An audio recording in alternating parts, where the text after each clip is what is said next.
नमस्कार दोस्तों, स्वागत है मेरे चैनल टेस्ट सॉल्व में। और आज का इंपॉर्टेंट टॉपिक है जो कि बिहार बजट है। तो इससे हम लोग देखेंगे, यहाँ से एक दो क्वेश्चन पक्के आपको पूछे ही जाएंगे, तो इस पर हम लोग डिस्कस करते हैं। इस बार का जो बिहार बजट है वो 28 फरवरी 2022 को मतलब आया था, और ये इंपॉर्टेंट डेट हो जाता है। और कौन पेश किए थे, तो ताराकिशोर प्रसाद उस समय के वो फिनांस मिनिस्टर थे। और अभी के फिनांस मिनिस्टर जो बदल गए, क्योंकि अभी सरकार बदल गया, तभी विजय कुमार चौधरी हैं। ठीक है, तो टोटल एलोकेशन बजट का इस बार बिहार का था 2,37,691.19 करोड़।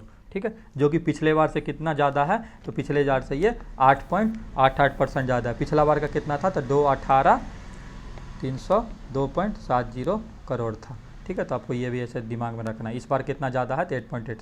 ठीक है, तो बजट को हम लोग पहले दो पार्ट में बांटते हैं, एक रिवेन्यू, एक कैपिटल। रिवेन्यू को कहते हैं राजस्व, कैपिटल को कहते हैं पूंजी। तो ये हिंदी और इंग्लिश दोनों स्टूडेंट के लिए इजी हो जाएगा, हम हिंदी में ही बता देंगे। रिसिप्ट को कहते हैं प्राप्तियाँ, और इसको कहते हैं व्यय। तो ये हो गया प्राप्तियाँ, आपका प्राप्तियाँ, और इसका हो गया व्यय। ठीक है, तो ये फिर कैपिटल में भी रिसिप्ट है और एक्सपेंडिचर है, मतलब पूंजी प्राप्तियाँ और पूंजी व्यय। तो आपका जो ये मतलब रिवेन्यू में रिसिप्ट रेवेन्यू इस बार कितना है, 1,96,704.51 करोड़, और एक्सपेंडिचर आपका है 1,91,956.67 करोड़। और इस तरह कैपिटल में जाता है तो कैपिटल रिसिप्ट हो जाएगा 4,1187.67 करोड़।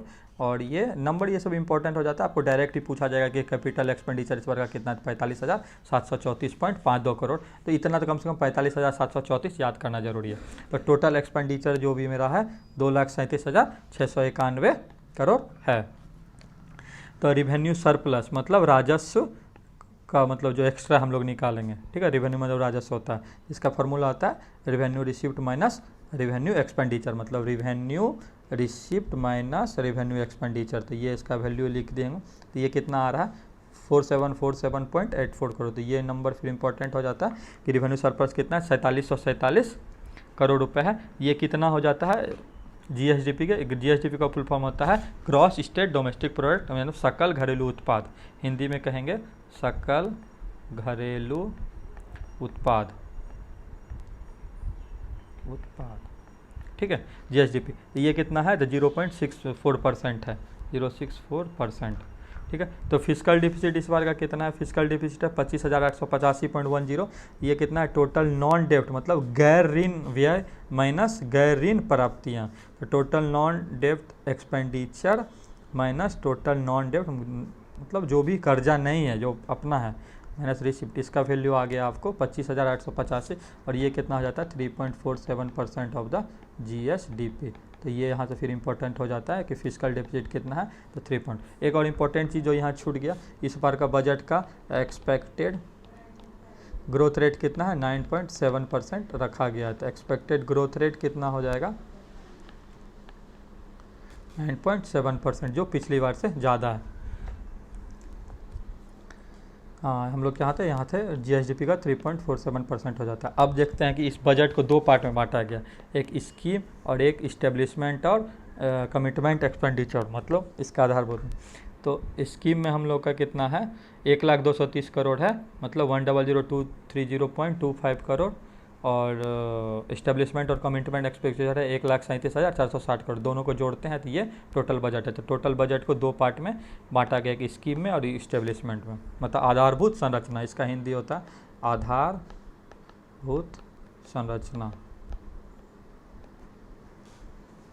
ठीक है, और सबसे इंपॉर्टेंट क्वेश्चन जो यहाँ से आएगा कि इस बार का बजट को हम लोग कितना 6 पिलर मतलब 6 सूत्र में बांटा गया। 6 सूत्र कौन कौन सा है, तो ये एग्जाम में पूछा जा सकता है, या इनमें से कौन है या कौन नहीं है, क्योंकि ऑप्शन ई का भी प्रावधान है। तो जैसे एजुकेशन है, हेल्थ 2 हो गया, इंफ्रास्ट्रक्चर 3 हो गया, ठीक है, एग्रीकल्चर 4 हो गया, इंडस्ट्रियल इन्वेस्टमेंट 5 हो गया, और समाज कल्याण सोसाइटी वेलफेयर के लिए 6 हो गया। तो ये 6 जो है, ये 6 पिलर्स हैं, तो इसको इम्पोर्टेंट है। और इसमें भी सबसे ज़्यादा इंपॉर्टेंट है आपको शिक्षा, क्योंकि सबसे ज़्यादा बजट इसको एलोकेट किया गया 39,191.87 करोड़, जो कि 16.5% ऑफ द टोटल बजट होता है। तो यहाँ से एक क्वेश्चन ये भी आ सकता है कि एडुकेशन पे कितना परसेंट है, तो वो हम लोग कन्वर्ट कर सकते हैं कि ये अमाउंट अगर याद रहेगा और इसमें से डिवाइड करके इंटू 100, तो जनरली हम एक दो का यहाँ लिख दिया, बाकी आप लोग लिख लेंगे।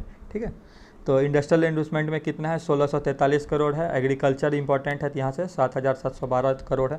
और दूसरा सबसे बड़ा इंफ्रास्ट्रक्चर पे खर्चा किया गया एजुकेशन 1 है, इस पे किया गया 29,749.64 करोड़, ठीक है। और सबसे कम, मतलब कम तो नहीं, समाज कल्याण में कितना है 12,375 करोड़। तो ये 600 पिलर पे, मतलब 6 पिलर पे जितना जितना एक्सपेंडिचर है उसका हम लोग ये याद करेंगे, उसको परसेंटेज में कितना परसेंट होता है वो याद कर लेंगे। तो यहाँ से ये इंपॉर्टेंट रहता है 6 पिलर। दूसरा बात, जितना भी स्कीम है उसमें 7 निश्चय योजना पे सबसे ज़्यादा 5,000 करोड़ का खर्चा किया गया। तो ये 5,000 करोड़ में देखते हैं कि इंडिपेंडेंटली अलग अलग जो उसके अंदर में 7 पार्ट है उस पर कितना है। तो सबसे पहला था युवा शक्ति बिहार की प्रगति, तो 1153 करोड़। सशक्त महिला सक्षम महिला, सबसे पहले युवा शक्ति, उसके बाद महिला पे ध्यान दिया गया है तो इसका 900 करोड़। हर घर सिंचाई का पानी एग्रीकल्चर के लिए, तो ये 600 करोड़। स्वच्छ गांव समृद्ध गांव को 847, स्वस्थ शहर और विकसित शहर को 550 करोड़। और सुलभ संपर्कता को, मतलब इजी ट्रांसपोर्टेशन, इस सब के लिए 450 करोड़। और हेल्थ फैसिलिटी ऑल, सभी को स्वास्थ्य सुविधाएं, तो इसमें 500 करोड़। इसका टोटल करेंगे ये आपको हो जाएगा 5,000 करोड़। ये 7 निश्चय योजना का 7 पॉइंट है जो कि इंपॉर्टेंट, खुद में ही एक इंपॉर्टेंट है, यहाँ से भी क्वेश्चन आ जाता है तो बजट में। और भी बहुत सारा पॉइंट है, जैसे कि 7 इंडस्ट्रियल पार्क खोलने का है, 7 रोपवे का बात किया गया। तो ये रोपवे में एक तो बांका में अभी चालू हो गया है, बाकी आपको 3 गया में पर्वत है, 3 गया में हो जाएगा, एक कैमूर में हो जाएगा, एक आपका जहानाबाद में हो जाएगा। तो कितना, 3, 1, 4, 1, 5, एक बांका में खुल चुका है 6, और एक और आपका हो जाएगा रोहतास में। तो ये आपको 7, इसमें 3-3 पर्वत उसका हम आगे बता देंगे। सोलर लाइट जो ब्रीडा के अंदर में है, ये आपको स्कीम वाला मेरे उस वीडियो में मिल जाएगा कि ब्रीडा जो सोलर लाइट लगा रहा है उसके लिए 200 करोड़ का एलोकेशन है। डिजास्टर मैनेजमेंट के लिए 3696.98, मतलब वो अप्रॉक्स 3697 करोड़ का एलोकेशन है। और इसके अलावा और कुछ अनाउंसमेंट है, जो कि अनाउंसमेंट है इस बार का बजट में, कि बंदर बगीचा और डाक बंगलो चौराहा पे आईटी टावर का निर्माण कराया जाएगा, बिहटा में आईटी पार्क का कराया जाएगा, राजगीर में आईटी सिटी का। तो यहाँ से भी क्वेश्चन बन सकता है 67th बीपीएससी में कि कहाँ पर क्या क्या अनाउंसमेंट था, उसके साथ क्या क्या होगा। तो बाकी और जो भी इसका कुछ पॉइंट्स है जो शॉर्ट में कहाँ कहाँ क्या अलॉटमेंट हो, वो आपको करंट अफेयर्स बिहार में मतलब मिल जाएगा, वहाँ से सारा पॉइंट। तो मेनली जो भी इकोनॉमिकल टर्म डिस्कस करना था वो ये सब था, ये सब वैल्यू कितना कितना है, और यहाँ से क्वेश्चन आता है परसेंटेज और ये सब करके, ठीक है। और तो वीडियो देखने के लिए धन्यवाद।